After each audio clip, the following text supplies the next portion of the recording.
side of the road to show how easy it would be to put in a claim if I were really involved in an accident.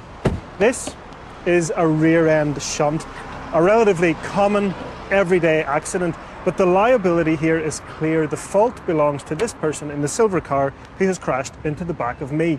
And for many people involved in processing my claim, that makes me a very valuable commodity.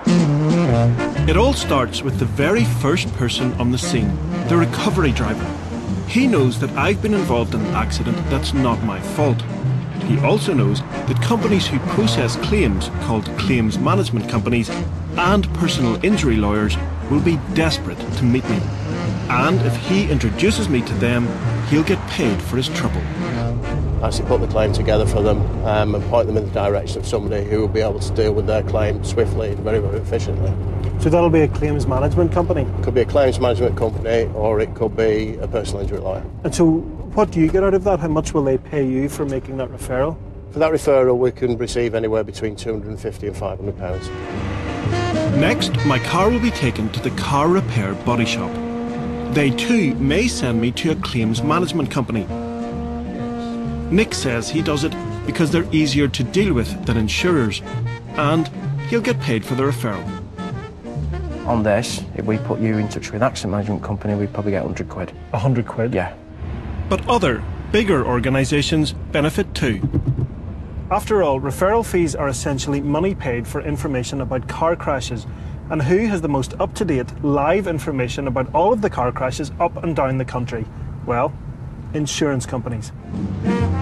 So some insurers are selling the details of their own customers to claims management companies and personal injury lawyers.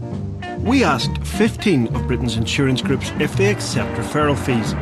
11 replied, 4 said yes, and 4 said they receive a fee from a panel of solicitors. So a significant number of insurers are complicit in the personal injury merry-go-round.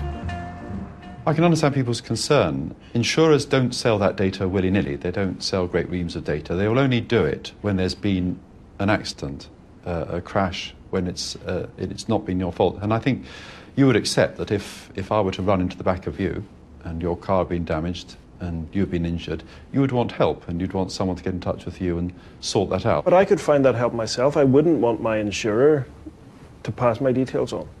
I can understand that, but equally, a lot of people would want to be helped.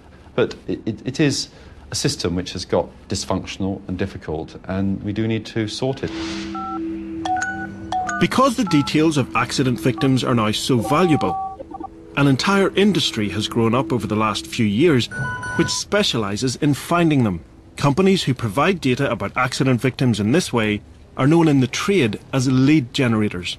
They sell their leads to solicitors and claims management companies. I've had a few of these text messages recently. You might have had them too. They all follow roughly the same format.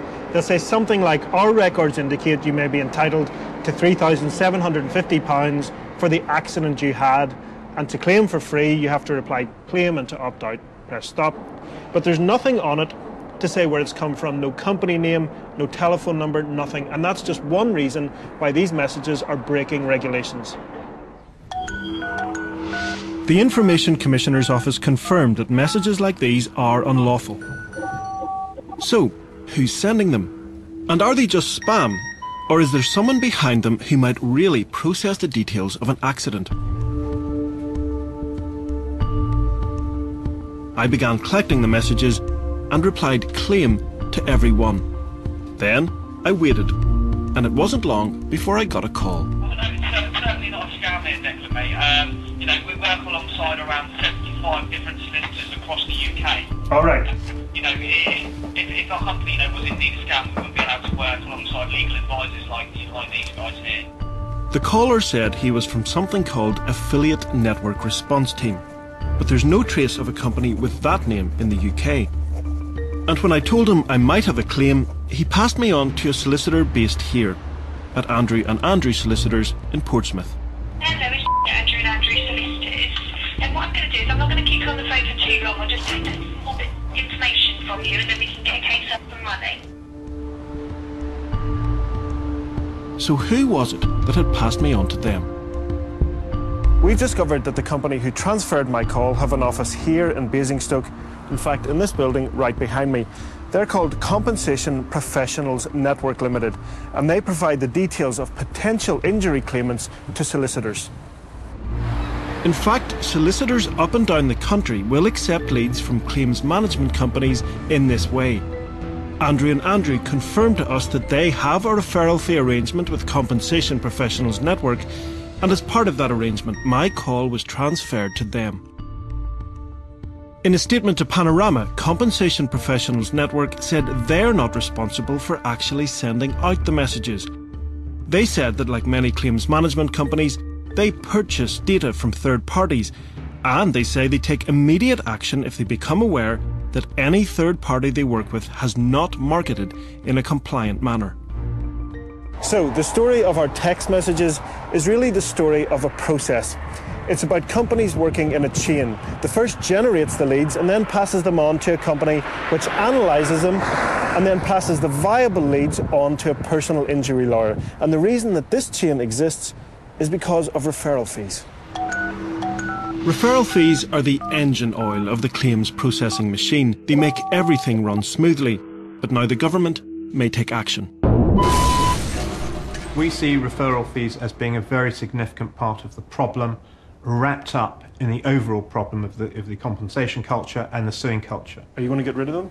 I can say that we are minded at the moment to move towards a ban, but we have to look at this carefully and look at the implications of that and how it should be done.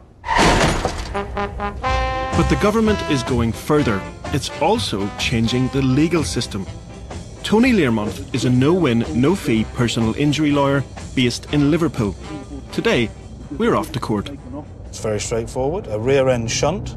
And don't forget, they've admitted liability for that almost 12 months ago in June. But when we go in, there is no opposition. The insurance company hasn't turned up, which means payday for Tony. He gets a 100% bonus if he beats an insurance company in court, and the losing insurers have to pay it. So how much did you make out of this? Well, he assessed my base costs at £3,600, so I get another £3,600, so the total fee that I got in this case was £7,200. Insurers say personal injury lawyers like Tony are getting paid too much, and that the 100% success fee makes matters worse. But Tony says a simple solution is that insurers should pay out earlier and avoid court cases.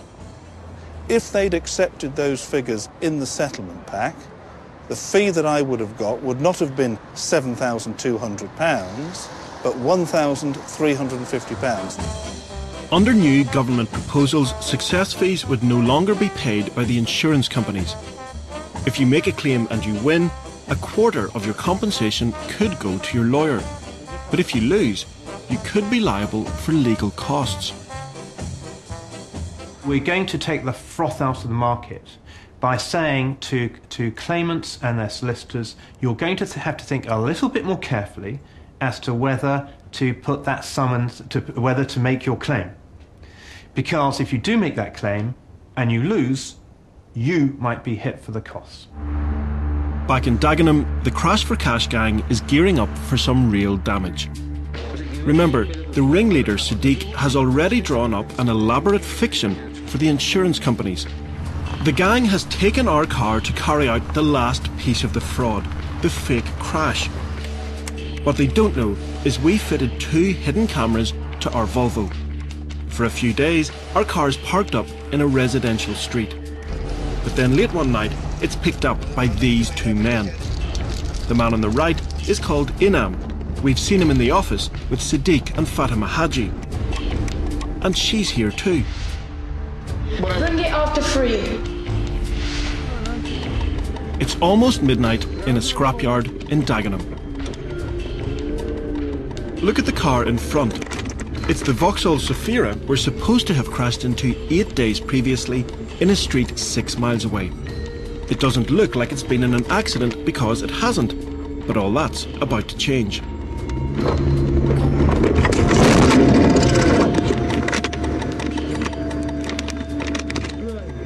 They check the damage is realistic enough to fool the insurance company. At this point, it should be job done. The fake crash has happened. But then, there's a surprise. Our Volvo is reversed back out of the yard, whilst the cars inside it are moved around. And in we go again. Ready? The Zafira is gone, but now there's a Toyota Celica just in front. Watch what happens next.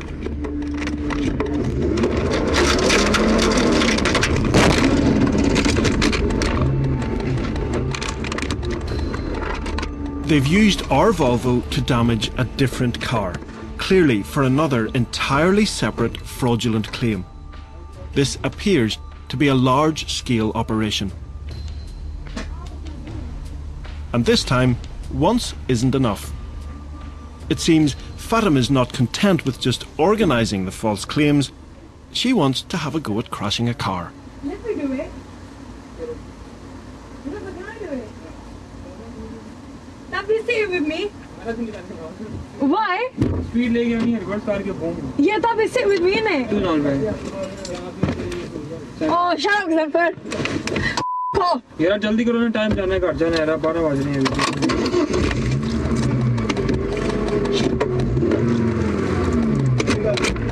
थोड़ी सी गलत लगी तो तेरा handle ऐसे लगा जाए मैं तो लम्बे पै जाएंगे मैं लम्बे नहीं पैना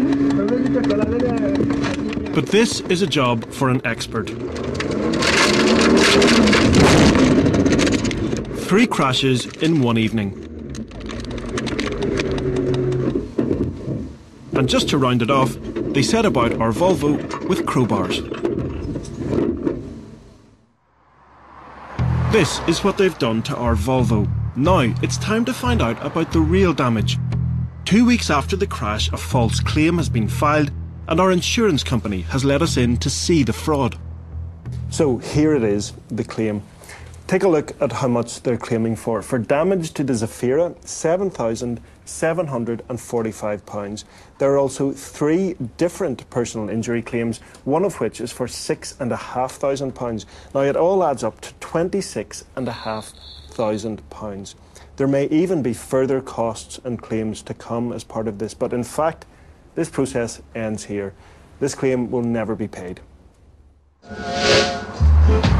We went to FG Rentals to ask Ghazanfar Siddique and Fatima Haji about the fraud, but we just missed them. Hello. Is Mr. Siddique here? He's not here? So, we went to the yard where the crashes took place. They weren't there, but we did spot a familiar face. It's Inam, who was there on the night of the crashes with his crowbar. I tried calling Siddique on his mobile, but instead I got speaking to Fatima Haji, the owner of FG Rentals Limited. I want to talk to you about, I have some questions for you about car insurance fraud. She denied all knowledge of the fraud and said if we went back to FG Rentals, she would meet us for an interview. But there was a surprise in store. She hadn't turned up. Instead, she'd called the police. The boys in blue let us go on our way. But clearly, our trail was at an end. So the lady who I spoke to on the phone said that she would meet us, and she called me back and said she wanted to meet back here at the rentals office. But when we got here, the police were here. She had called the police on us. I would imagine that at some point soon they'll probably want to talk to her. The authorities can only guess at how many gangs up and down the country are engaged in crash for cash fraud. Meanwhile, Panorama understands that next year motorists can expect another hike in premiums. Some of it will be down to criminals, but some of it because of a dysfunctional system under siege from a pervasive compensation culture. One thing is clear: the rising cost of car insurance is no accident.